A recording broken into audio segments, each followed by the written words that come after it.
Govindarajan sir, அரசு மேலே இவ்வளவு நாட்களுக்குள்ள இந்த தொடர்ந்து வரக்கூடிய எதிர்க்கட்சிகளுடைய ஆர்ப்பாட்டம் போராட்டம், ஆனால் அரசு ரொம்ப ஸ்டெடியாக போகிறாங்கல்ல, லஞ்சம் இல்லாத ஒரு அரசு அப்படிங்கிறதுல தொடர்ந்து கான்ஃபிடென்ட்டாக ஒரு அரசு மூவ் ஆகிட்டு இருக்குல்ல, அதுக்கான ஏன் பாராட்டுக்களை யாரும் தெரிவிக்க மறுக்கிறாங்க?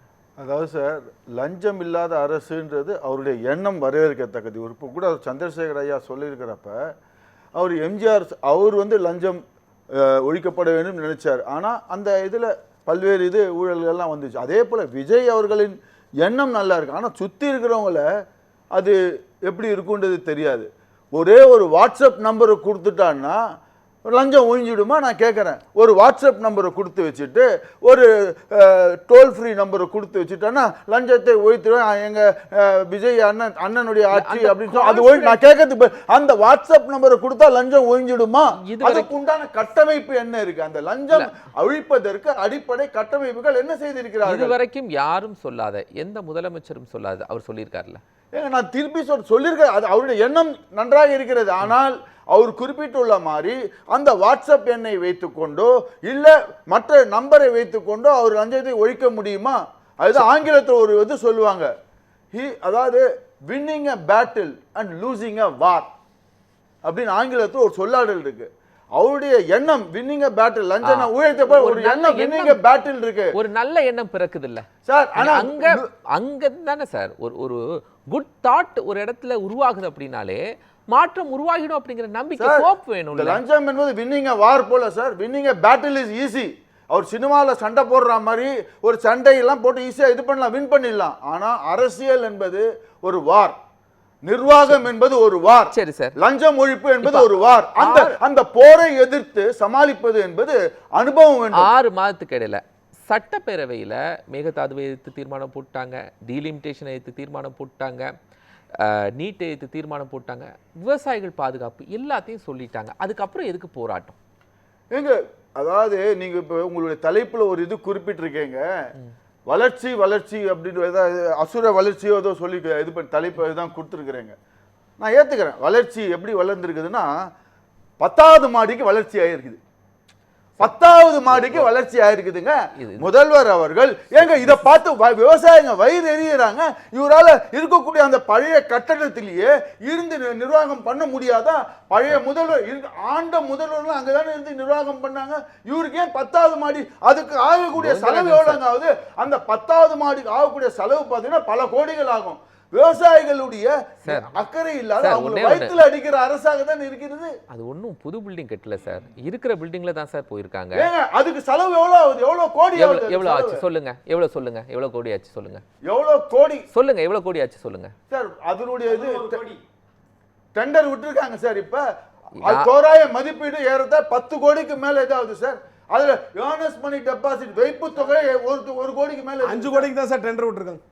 என்ன சார் நம்பர்ஸ் எப்படி மாத்தி 5 கோடி தான் டெண்டர் விட்டுருக்காங்க சார். அந்த பல கோடி அதை வச்சுக்கிட்டு சார் கோவிந்தராஜன் சார் கரெக்டா ஓரளவுக்கு சொல்லணும் சார். ஒரு அரசு மேல நம்ம ஒரு ப்ளேம் சொல்லும்போது அவங்க அந்த 10வது மாடிக்கு இப்ப என்ன சார் அவசியம்? நான் கேட்கிறேன். விவசாயிகள் இன்னைக்கு பட்டினியால் பண்ணிட்டு இருக்கிறாங்க. அவங்களுக்கு அந்த குறுவைக்கு எந்த விதமான எதுவுமே பண்ண முடியல. அது முக்கியமா சார்? உடனே இப்படி வாத வைக்காதீங்க. இதுதான் இன்னைக்கு நடக்கக்கூடிய பல்வேறு நிகழ்வுகள் இருக்கிறது. ஏங்க இன்னைக்கு கர்நாடக மாநிலத்தில் 3 தமிழர்களை சுட்டுக் கொண்டிருக்கிறார்கள். இன்றைக்கு நடந்த சம்பவம். அதை பற்றி மௌனமா இருக்கிறார் முதல்வர் அவர்கள். அவர் சொல்றார், I will do it in action. மௌனமா இருக்கிறது தான் இதுவா? தமிழர்கள் டெய்லி அங்க இன்னைக்கு பண்ணிருக்காங்க, பொங்கி எழ வேண்டாமா? இவங்க சொல்லியிருந்தார், இன்னொன்று சொல்லியிருந்தார் சார். ஜெயலலிதா அம்மையார் அவரோட சட்டசபையில சொன்னாங்க, அவங்க சட்டசபையில அந்த ஜாதியை குறிப்பிட்டு சொன்னா கூட தமிழர்களுக்கு எந்த விதமான ஒரு அவப்பை எதுவும் சொல்லவில்லை. அவர் இவர் என்ன சொல்றாரு, நான் பிறப்பால் கிறிஸ்துவ மதத்தை சார்ந்தவர்கள், அது எந்த தமிழர்களுக்கும் அது இதுவா தெரியல, தமிழர்களை கொச்சப்படுத்தி தானே பேசியிருக்கிறார் அவர். எந்த தமிழர்களுக்கும் இது தெரியாது, கிறிஸ்துவ மதம் எனக்கு போதித்திருக்கிறது, அன்பு மொழி கருணை மொழி அப்படின்னு வரிசை அடிக்கிட்டு இது எந்த தமிழர்களுக்கும் தெரியாது அப்படின்ற மாதிரி சொல்றாரு. அப்படிதாங்க சொல்லியிருக்காரு. அப்படிதாங்க சொல்லியிருக்காரு அவரு. அப்படி சொல்லல சார். அவர் தமிழை ஒரே நிமிஷம், அதாவது எந்த தமிழர்களுக்கும் தெரியாது அப்படின்லாம் அவர் ஒரு வேர்டை கோட் பண்ணாருன்னு நீங்க எடுத்து பாருங்க அந்த சட்ட அவை குறிப்பிலே அப்படிலாம் சொல்லலைங்க. அப்படி தமிழ் தாங்க சார் அது தவறு. கோவிந்தராஜன் சார் அந்த கருத்துல சொல்லுங்க தமிழர்களுக்கு தெரியாது அப்படி சொல்லல. அப்படி ஏதாவது போதித்திருக்குன்னு சொன்னாரு. தமிழர்களுக்கு தெரியாது, எனக்கு என்னுடைய கிறிஸ்துவ மதம் போதித்திருக்கிறது அப்படின்னு சொல்லிட்டு இது எந்த தமிழர்களுக்கும் தெரியாதுன்னு சொன்னாருங்க. எந்த இடத்துல நான் அடிச்சு வேணா பாருங்க வேணா கொஞ்ச நேரத்துல எடுத்து நான் உங்களுக்கு இந்த இது முடிஞ்சோடனே அவர் சொன்ன அந்த சொல்லாடையே நான் எடுத்து காட்டுறேன், நான் உங்களுக்கு ப்ரூஃபோட எடுத்து காட்டுறேன். அப்படி இருக்கக்கூடிய தமிழை வந்து ஜெயலலிதா அம்மையார் வந்து இழிவாக பேசினார். அவங்க வந்து இங்க தமிழருக்கே வந்து எந்த விதமான இதுவும் இல்லாத நடக்குது, பல்வேறு இதுல இதுவாயிட்டு இருக்குது. ரெண்டாவது ஒரு புதிய அரசாங்கம் இருக்கிறதா இருந்தா இது இந்த எடப்பாடி பழனிசாமி அவர்கள் கூறுவது போல இது வந்து ரீலு அப்புறம் அந்த ரீல்ஸ் மூலியமாகவும் ரீல் விட்டு இருக்கிற மூலியமாகவும் வந்து இது பண்ணியிருக்கிறாங்க. அது மூலியமாக அவர் சொன்ன அக்னீஸ்வரன் ஐயா படிக்காதவர்கள்லாம் ரீலை பார்த்து இது பண்ணிட்டு இருக்கிறாங்க. அந்த ரீல்ஸை போட்டுக்கிட்டு மக்களை ஏமாத்தி அந்த சின்ன பிள்ளைங்கள்லாம் பேசி இன்னைக்கு ஆட்சிக்கு வந்து இது பண்ணியிருக்கிறாங்க. அது மக்கள் முடிவு, அதை ஏற்றுக்கொள்ளலாம். ஆனாலும் கூட நிர்வாகம்ன்றது நிர்வாகம் ஒரே கேள்வி கேட்கிறேன் கோபாலகிருஷ்ணன் சார், ஒரே ஒரு கேள்வி கேட்கிறேன். நிர்வாகம்ன்றது என்னன்னா சட்டப்பேரவையில் முன்னாள் நிதி அமைச்சர் தங்கம் தென்னரசு ஒரு கேள்வி கேட்கிறார். இது மரியா வில்சன் மாண்புமிகு நிதி அமைச்சர் சொல்றார் 15,000 கோடி ரூபாய் வந்து இருக்குது வருவாய்னு சொல்லி சொல்றார். எங்கிருந்து வருவாய் வந்துச்சு கொஞ்சம் சொல்லுங்க அப்படின்னு தங்கம் தென்னரசு அவர்கள் கேள்வி கேட்கிறார். அடுத்த நாள் இவர் வந்து இது பண்றார். அந்த கேள்விக்கு உடனே சொல்றாரு, எனக்கு வந்து பத்திரப்பதிவுலேருந்து 5,000 கோடி ரூபா வந்துச்சு, அதுக்கப்புறம் 750 கோடி ரூபா மோட்டார் வாகன பதிவுலேருந்து வந்துச்சு, அதுக்கப்புறம் கலால் வரியிலேருந்து ஒரு 1000 கோடி அப்படின்னு சொல்றாரு. மிச்சம் எங்க? இதெல்லாம் கரெக்ட். 15,000 கோடி ரூபாய் வருவாய் வந்திருக்குன்னு காட்டுறேன், மிச்சம் எங்கன்னா சாரி அது வரும் அப்படின்ற ஒரு எண்ணத்துல போடுறேன் அப்படின்ற மாதிரி அப்படி சொல்லக்கூடாதா? இதாங்க சொல்லியிருக்காங்க அவை குறிப்பு. இல்ல அப்படி சொல்லக்கூடாதா? ஒரு வருஷத்துல அப்பயே உண்மைக்கு மாறாக ஏன் அப்படி ஒரு சட்டமன்ற கருத்துல உண்மைக்கு மாறாக ஏன் அப்படி கூறுகிறார்? அப்பதான் வந்து சொல்றார் பொய் சொல்றாருன்னு சொன்ன உடனே தான் அவையில இருந்து பொய்ன்ற வார்த்தையை சொல்லக்கூடாது, உண்மைக்கு மாறாக சொல்ல வேண்டும். அப்ப எடப்பாடி பழனிசாமி எடுத்து கூறுகிறார். ஏங்க ஒரு சட்டமன்றம்ன்றது மக்கள் எல்லாம் லைவ்ல பாக்குறாங்க, இவங்க சாயம் வெளுத்துறோம். இன்னும் அடுத்த கூட்டத்தொடரில் மக்கள் எல்லாம் பார்த்துட்டு தாவேக்காவுக்கு நல்ல சவுக்கடி கொடுப்பார்கள். ஏன்னா லைவ்ல எல்லாமே வருது. இவங்க பண்ணக்கூடிய ஒரே நல்ல இது என்னன்னா லைவா காட்டுறாங்க, மக்கள் எல்லோரும் பார்க்கறாங்க. பார்க்கறப்ப இவங்க சாயம் வெளுத்து விடுகிறது. என்ன இதே போல பல்வேறு இது இருக்கு. நிதி சுமை வந்த 3 மாசத்திலேயே அவர் அண்ணன் குறிப்பிட்ட மாதிரி ஏறத்தாழ 20,000 கோடிக்கு மேல வாங்கியிருக்கிறாங்க.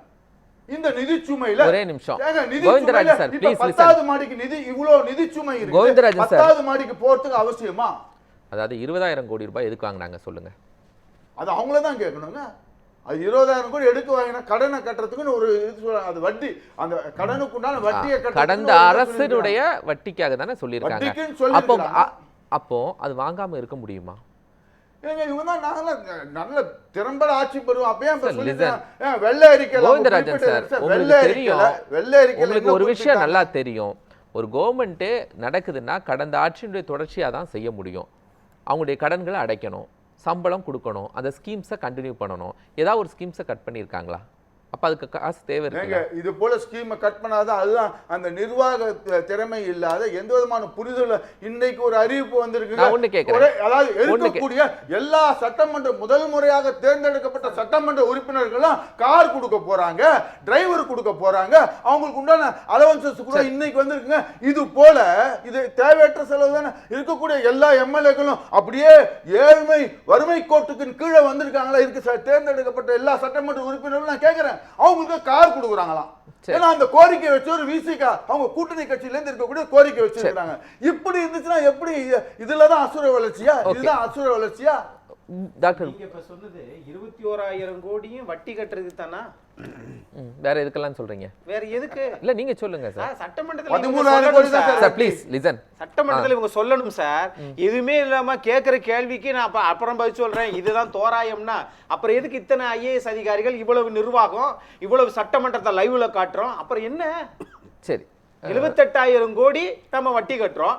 ஏன்னா 21,000 கோடி வாங்கியிருக்குது, கடன் வாங்கியிருக்குது. இது எப்படி பார்க்குறேன்னா எனக்கு ஒரு பழைய சினிமா பாடல் வரிகள் தான் ஞாபகம் வருது.